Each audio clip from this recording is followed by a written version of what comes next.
আমাদের জীবনেরই ম্যাক্সিমাম সময়ের ভিতরে আমরা এটা করলে মানুষ কি ভাববে, ওইটা করলে মানুষ কি ভাববে, এসব চিন্তা ভাবনার ভিতরেই আমরা কিছু অবশ্যই করতে পারি না। দেখেন, মানুষের চিন্তা ভাবনা মানুষের কাছে। তাই বলে আমরা নিজেরা তো আর বসে থাকতে পারি না। যে মানুষগুলো নাকি সবসময় বলছে তোর দ্বারাতে কিছুই সম্ভব না, সেই মানুষগুলোই আমি জানতাম তুই একটা কিছু করতে পারবি, তোর দ্বারাতে সম্ভব ছিল। কি অবস্থা পোলাপান? আমি বেলাল খান বেশ কিছুদিন পর তোমাদের মাঝে ব্লগ নিয়ে আসলাম। রিসেন্টলি 2 থেকে 3 মাস যাবত আমি কোনো ব্লগ দিতে পারি নাই। আশেপাশে সবাই বলতেছিল তোমার ব্লগ আসে না কেন, কিন্তু তাদের তো আর বুঝাতে পারি না, একটু সমস্যার ভিতরে ছিলাম দেখে ব্লগ ছাড়তে পারি নাই আমি। যেটাই হোক, আবার শুরু করছি ব্লগ করা। অবশ্যই আশা করি আপনারা আগে এরকম আমাকে সাপোর্ট করবেন। হঠাৎ করে মনে চিন্তা করছেন আমি এখন কোথায় যাব বা আমরা কোথায় যাব। কালকে রাতে প্ল্যান করলাম খেজুরের রস খেতে যাব। তাই যে বলা সেই কাজ। সকাল 4টা বাজে আমরা বন্ধুরা মিলে সবাই আয়া পড়লাম রস খাওয়ার উদ্দেশ্যে। হয়তো আপনাদের লাগতেছে এটা সন্ধ্যা, কিন্তু এটা সন্ধ্যা না, অবশ্যই সকাল 4টা বাজে। বন্ধুর গাড়ি ছিল, বন্ধুর গাড়িতে এখন আমরা যাব বনগাঁও রস খেতে। আমাদের এলাকাটা সকাল সকাল কত নিলিবিলি লাগে, কিন্তু এটা আর একটু নিলিবিলি হবে না। আমাকে অনেকজনই বলছে না তোর ব্লগ আছে না কেন, তোর ব্লগ আছে না কেন।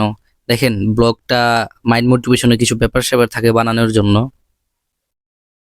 আমি সবসময় চেষ্টা করি আপনাদের ভালো ভালো ভিডিও দেওয়ার জন্য, কিন্তু কোনো সমস্যার কারণে বা কিছু জটিলতার কারণে আমি ভালো করে ভিডিওটা দিতে পারি না আপনাদের জন্য। তো বিসমিল্লার নাম নিয়ে এখন আমরা এলাকা ত্যাগ করতেছি, কারণ রস খেতে যেতে হইব, কারণ যেহেতু 4টা বাজে। তাকে এখনো ফোন দেওয়া হয় নাই, তাকে ফোন দিয়ে রাস্তা থেকে বলতে হবে। এই সিনটা আপনারা একটু পরে দেখতে পারবেন, আমাদের ভুলটা বা আমাদের মিস্টেকটা কই ছিল। আপনারা যারা এখনো কক্সবাজারের ভিডিওটা দেখেননি, তাড়াতাড়ি অবশ্যই গিয়ে দেখতে পারেন। আমার এই ভিডিওর ডিসক্রিপশনে লিঙ্ক দেওয়া থাকবে, অবশ্যই চাইলে গিয়ে দেখতে পারেন আপনারা।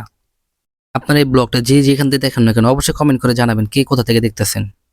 মূলত আমরা 5 জন ফ্রেন্ড যাব রস খেতে।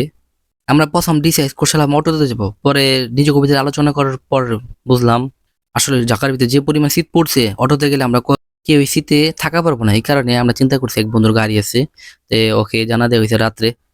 এই কারণে কোনো কারণে মেবি আরেকবার প্ল্যান ছিল, একটা সমস্যার কারণে আমরা যেতে পারি নাই। কিন্তু তাকে জোর করে বলা হয়েছে দেখা নেক্সট টাইম আর কি আর মিস করেন এই জিনিসটা। যাই হোক, দেখতে দেখতে আমরা চলে যাচ্ছি। খেজুর আলার সাথে কথা বললাম, ক্লিপটা নিতে পারিনি। তো কেউ যে মামার সামনে দেখে সে হলো খেজুর গাছের মালিক, এবং যে জায়গায় যাবো সেই জায়গারও মালিক। সে আমাদের পথ দেখায় দেখে নিয়ে গেতেছে, সে সামনে সাইকেল চালাতেছে আর আমরা তার পিছে গাড়ি নিয়ে যাচ্ছি। লোকটা অনেক ভালো, যেটা বলার বাইরে। আমাদের প্রচুর আপ্যায়ন করছে। মূলত খেজুরের রস খাইতে যাইতে হইলে একদিন আগেই তাকে ফোন দিয়ে বলার লাগে আমরা বা যে কয়জন যাচ্ছি সবাই মিলে আমরা রস খেতে চাই আপনার বগলে। তারপর সে একটা টাইম দিব, সেই টাইম অনুযায়ী আমরা রস খেতে যাব। আমাদের একটা মিস্টেক এখানেই হয়েছে, তাকে তার আগের দিন আমরা কখনো কেউ ফোন দেই নাই। গাড়িতে ওঠার পরে আমরা মনে করছি কে ফোন দিছে কে, কিন্তু পরে আমরা নিজে গভীরে আলোচনা করতেছি আমরা তো কেউই ফোন দিই না। পরে চিন্তা করলাম বাড়ির সামনে একটা আছে বলিপুর, তার ভিতরে একটা জায়গার নাম আছে বনগাঁও। তো মূলত আর কি বনগাঁও আমরা আর কি রস খেতে গেছি, কিন্তু গাড়ির থেকে আমরা তাকে ফোন দেওয়া বলছি যে আঙ্কেল আমরা আসতেছি বা কেমনে কি রস পাবো নাকি, কিন্তু সে আমাদের আত্মসম্মান বা আমাদের সম্মান রাখার জন্যই আমাদের বলছে আসো। কিন্তু একদিন আগে আমরা বলি নাই। আমরা গাড়ি গেছি একটা, ওখানে গিয়ে দেখি আরেকটা পিমে অলরেডি দাঁড়ায় রয়েছে। তাদের সাথে কথা বলে দেখলাম তারা নাকি মিরপুর থেকে আসছে। যাই হোক, অনেক আন্ধারের কারণে আমরা ওইরকম ভাবে ভিডিও ক্লিপই নিতে পারিনি, কারণ এখনো মনে হয় যেহেতু আমরা ওখান থেকে আমাদের আমিন বাজার থেকে রওনা দিছি 4টা বাজে। ওখানে আমাদের যেতে গেতে মিনিমাম লাগছে আধা ঘন্টা, সর্বোচ্চ আধা ঘন্টা লাগছে মেবি। যেহেতু এখনো আলো হয় না, এই কারণে আমার আন্ধারে ক্লিপ গুলি নিতে হয়েছে। একটা জিনিস কি, বন্ধু বান্ধবের সাথে কোনো জায়গায় গেলে তার মজাটাই থাকে অন্যরকম, ভিন্ন মজা। কারণ সময়টা সবসময় হয়ে হয় না, একজনের সময় থাকলে আরেকজনের সময় থাকে না। বন্ধু বান্ধবের সাথে কোনো জায়গায় ঘুরতে গেলে বা কোনো জায়গায় এনজয় করতে গেলে, কোনো জায়গায় পার্টিতে গেলে, বন্ধু বান্ধবের সাথে যে মজাটা আদার কোনো মানুষের সাথে সেরকম মজাটা পাওয়া যায় না। আমি ফার্স্টে যে কথাটা বলছি, দেখেন মানুষে কি বলবে, মানুষের কথা বা মানুষের না কথা বলা, সেটা নিয়ে ধরে রাখলে কখনো আপনি কোনো কিছু করতে পারবেন না। আমি যখন ভিডিও স্টার্ট করি, আমার আশেপাশে কেউ ভিডিও করে না, কিন্তু দেখেন একটা জিনিস কি, আপনি দেখা দেখি অনেকজন করতে পারে, কিন্তু আপনি যে প্রথম ভিডিও স্টার্ট করছেন, আপনি কখনো থামবেন না। ধৈর্য ধরে রাখলে অবশ্যই কোনো কিছু না কোনো কিছু অবশ্যই পাবেন। মানুষের ধৈর্যের ভিতরে অনেক সফলতা লুকিয়ে থাকে। দেখেন, মানুষ চাইলে সবই করতে পারে, মানুষের দ্বারা তো সবই সম্ভব। আমাদের মুরব্বিরা বলতো ধৈর্যর ফল মিঠা। আমি একটা সময় ভাবতাম ভিডিও কবে করব, ভিডিও কবে করব, কিন্তু ভিডিও অবশেষে আমার হয়ে উঠতো না আর কি। আমার ভিডিও করার শখ 2019 থেকে, কিন্তু আমি ভিডিও করা শুরু করছি 2024 থেকে। আমি একটা জিনিস ভাবি তখন যদি আমি শুরু করতাম মেবি এতদিন আমি ভালো পর্যায়ে থাকতাম আমার আইডিয়া অনুযায়ী।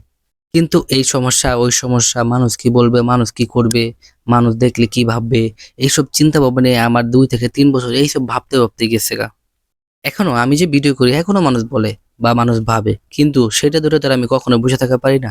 আমি আমার লক্ষ্যে অবশ্যই আমি আগায়া যাবো। একদিন না একদিন সাকসেস হই আর না হই। কিন্তু আমার ভিতরে কোনো দ্বিধাবোধ থাকবে না।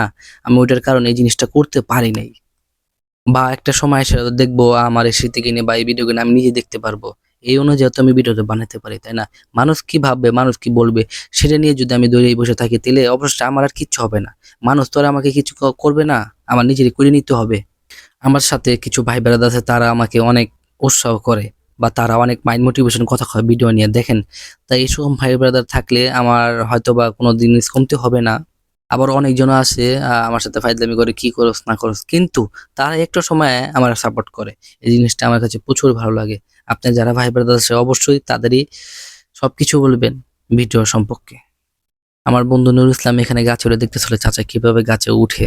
এটা হলো খেজুর গাছ। খেজুর এমন একটা জিনিস বা খেজুরের রস এমন একটা জিনিস মানুষ বুঝে না। কি জন্য বললাম বুঝে না, দেখেন রাস্তাঘাটে খেজুরের রস অনেকজনে বেচে কিন্তু অথেন্টিক খেজুর বা খেজুরের রস যখন নাকি আপনার সামনে গাছ থেকে নেমে লোকটা আপনার সামনে পানির ভিতরে বা গ্লাসের ভিতরে ঢেলে দিব, তখন যখন আপনি একটা চুমুক দিবেন খেজুরের রসটা তখনই ফিলটা বুঝতে পারবেন সে অথেন্টিক কোনটা আর ভেজাল কোনটা।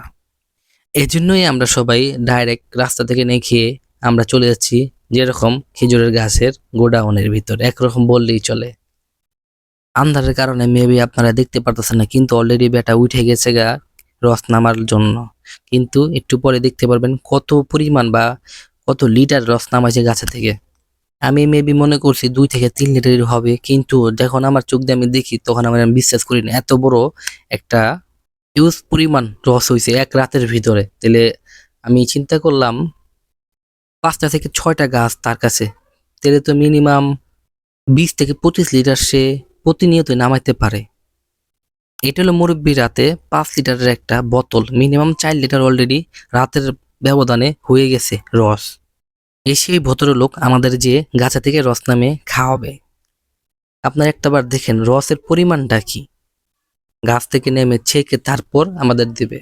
কারণ জিনিসটা না শেখলে অবশ্যই জিনিসটা অন্যরকম দেখা যায়। জিনিসটা শেখার পর জিনিসটা খাইতো ওইরকম ভাবে ফিল হয়। তার বাড়ালে মেবি আমাদের রসের সাথে মুড়ি দিয়ে খেতে বললো। আপনারা হয়তো অনেকজনই জানেন জমশদ মজুমদারে নাকি আপনার অনলাইনে বা অফলাইনে খেজুর বা বাদাম টাইপের কিছু বিক্রি করে জামশেদ মজুমদার। হয়তোবা সে ১ থেকে ১.৫ বছর আগে সাউথ আফ্রিকা গেছিল।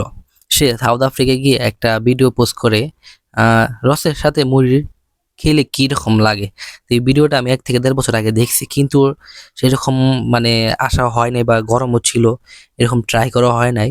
এই কারণে আজকে হঠাৎ করে তার কথাটা মনে পড়লো, তো এই জন্যই আর কি হ্যাঁ বইলে আমরা মুড়িটার ব্যবস্থা করি আগে থেকেই, যেহেতু আমরা আসতেছি গাড়ি থেকে ফোন দিয়ে বললাম আপনার কাছে যদি মুড়ি থাকে অবশ্যই থাকেন, আমরা মুড়িটা দিয়ে রস দিয়ে খেতে ইচ্ছুক।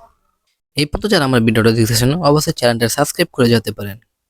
ভুল ত্রুটি মানুষের কাছে হয়। যদি আমার ভিডিওর ভিতরে কোনো ভুল বা ত্রুটি দেখে থাকেন অবশ্যই কমেন্ট বক্সে আমার জানাবেন। এটার ভুলটা আমি শুধরানোর বা ভালো করার চেষ্টা করব। কারণ যেহেতু ৩ থেকে ৪ মাস পর ভিডিওটা করা হয়তোবা একটু ভুল ত্রুটি থাকতেই পারে। তারপর আমি চেষ্টা করছি ভালো কিছু বা ভালো কনটেন্ট ভিডিওর জন্য দেওয়া।